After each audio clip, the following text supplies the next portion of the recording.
Comment distinguer les attributs du sujet? L'attribut du sujet est une fonction de la phrase, comme le sujet et le prédicat. Il fait partie du prédicat. Dans le prédicat, on peut trouver des compléments de verbe, appelés CDV, ou bien des attributs du sujet que l'on écrira A-T-R. Le prédicat contient des compléments de verbe si son verbe conjugué est un verbe d'action. Si c'est un verbe d'état, le prédicat peut contenir des attributs du sujet, et il ne faut pas se tromper. Nous allons étudier la différence entre les verbes d'action et les verbes d'état juste après. Quand on trouve un complément de verbe, on remarque que le complément de verbe est différent du sujet, alors que l'attribut du sujet complète le sujet. Il parle du sujet. Revenons sur les verbes d'état.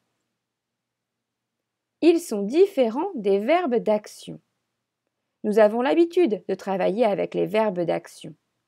Par exemple, les verbes rêver, manger, rencontrer, chanter. Mais il y en a bien d'autres. Les verbes d'état, eux, ne font pas faire une action qui bouge. Ce sont des verbes qui décrivent un état. En voici quelques-uns qu'il serait bien de connaître par cœur. Être, rester, s'appeler, avoir l'air, demeurer, paraître, se montrer, passer pour, se nommer, sembler, devenir. Et il en existe davantage. Prenons un exemple pour trouver un attribut du sujet.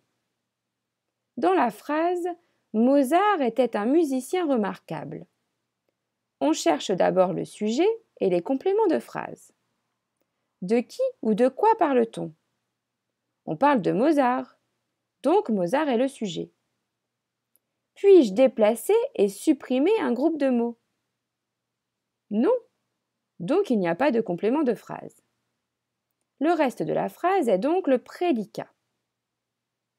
À l'intérieur de ce prédicat, on trouve le verbe conjugué. Regardons-le de plus près. Ici, le verbe conjugué est « été ». Quel est son infinitif? Il s'agit du verbe « être ». Le verbe « être » est dans notre liste des verbes d'état. J'écris donc en dessous « verbe d'état » pour m'en souvenir. Quelle est donc la fonction du groupe de mots restant « un musicien remarquable » ? Puisque nous avons un verbe d'état, cela pourrait être un attribut du sujet. Pour vérifier, je me demande s'il y a un lien avec le sujet. Est-ce que Mozart et un musicien remarquable parlent de la même chose? Oui, Mozart est bien un musicien remarquable. Donc, un musicien remarquable est un attribut du sujet Mozart. Prenons un autre exemple. Anne semble fatiguée. De qui ou de quoi parle-t-on? D'Anne. Anne est le sujet. Semble fatiguée est le prédicat. Ce prédicat commence par semble, du verbe sembler, qui fait partie de nos verbes d'état. Est-ce que fatiguée donne des informations sur Anne? Oui, donc c'est un attribut du sujet. Changeons un peu la phrase. Anne mange des pâtes. Anne est le sujet. Le prédicat commence par le verbe conjugué mange, du verbe manger. Mais manger n'est pas un verbe d'état. Donc, des pâtes ne peut pas être un attribut du sujet.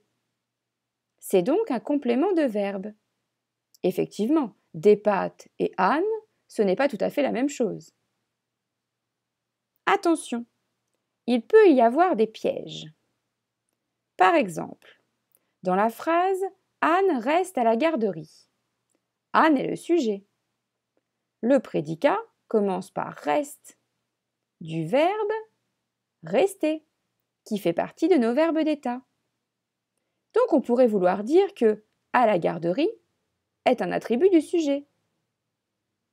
Mais est-ce que à la garderie et Anne sont la même chose? Est-ce que à la garderie donne des informations sur Anne? Non, pas du tout. Donc, même s'il y a un verbe d'état dans la phrase, à la garderie est un complément de verbe qui n'a pas de lien avec Anne.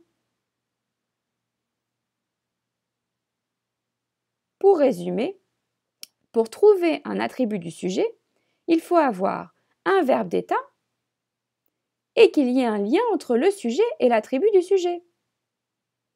L'attribut du sujet peut avoir trois natures différentes. Cela peut être un adjectif, un nom ou un groupe nominal.